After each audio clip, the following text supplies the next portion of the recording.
If your Sceptre TV has got a red light flashing and it won't turn on at all, then in most cases you have a mainboard failure. But it's possible there's a failure on one of the other boards or a simple software glitch. The first step is to try a flashlight test. So switch your TV on so that the light is flashing. Get a flashlight or switch the torch of your phone on and point it directly at your screen. If you can see faint images, then you almost certainly have a backlight failure.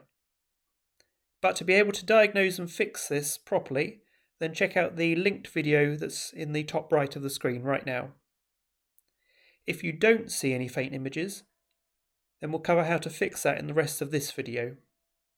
For about 30% of people, you can fix your problem by power cycling your TV. So to power cycle a TV, just make sure your TV is switched off, then unplug it from the wall. Hold down the physical power button on the TV for at least 15 seconds. Wait for at least 2 minutes for any residual power to drain from the TV's capacitors, and then plug your TV back in and try switching it on. If this doesn't fix your issue, then just try it a couple more times, because sometimes it doesn't work first time and it can take a few goes to kick in. In about 10% of cases, a fault within your household power supply, or more specifically within the surge protector or smart plug that your TV is plugged into, is the cause of the problem. So just try removing any surge protectors or smart plugs so that you've got a direct line to your wall socket. You can also try a different wall socket, and just make sure you have a look at the power cord going into the back of your TV and check that the port itself is not corroded or damaged.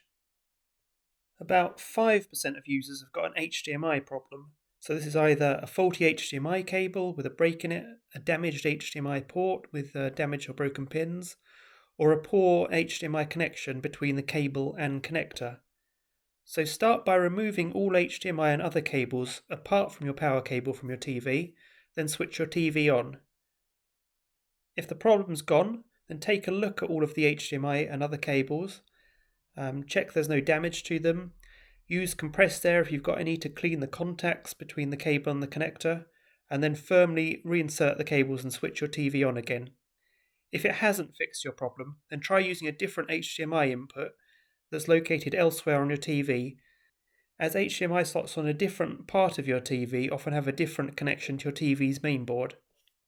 If your TV is now working, then you'll need to troubleshoot your HDMI cables and or the connected devices. If the earlier steps haven't helped, then you almost certainly have a failure on one of the internal boards in your TV. So the main boards in the TV are the timing control or T-con, the power board and the main board. And you'll also see some additional boards such as Wi-Fi modules and speakers. So the T-con board is a small PCB that drives your TV's panel, and it sends a signal to each pixel row of your screen using internal clocks to keep each row in sync. The main board is where you plug in your HDMI and other input-output connectors, and it does a lot of the logic of your TV.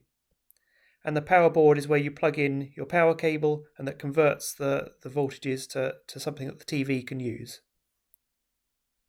You're most likely to have a failure of the main board, but there's potential that it could be a failure on one of the other boards, or just a failure of the cables or the connections between them. So you're going to have to open up your TV to get to these. You should note that opening up your TV is potentially dangerous, so if you're not confident in your skills, then get a professional in. But this is very easy to do at home. So just make sure before opening up your TV, unplug it, hold down the power button for 15 seconds or so, and then just leave it for about half an hour just to make sure that all the power has drained from the internal capacitors and components. Once that's done, unscrew the screws around the bezel on the back of your TV and open up the case. You'll see the internal boards as in this picture, and the first step is just to simply check that all of the internal cables are tightly seated. So just unplug each of the cables in turn, give them a good clean, give the connectors a good clean, and then firmly reinsert them. The ribbon-like LVDS cables connecting your T-con to the panel have got a catch that needs to be flipped down to unlock them. None of the cables need any force to come out. If you're struggling to get one of the cables out, then look for a catch. Don't try and force them. Once you've cleaned all the cables and all of the connectors, plug them back in and then plug your TV back in, switch it back on again, and see if it works. If you've got no change, then you need to try and localize the problem to one of the internal boards. So it's easiest to start with the power board and disconnecting the cable linking the main board to the power board. If you unplug your TV, again wait for half an hour, let all the power drain out, then unplug this cable, plug your TV back in, and try your TV again. If your TV now works fine, then you know that the issue must be with the main board or with the T-con, and it's almost certainly with the main board.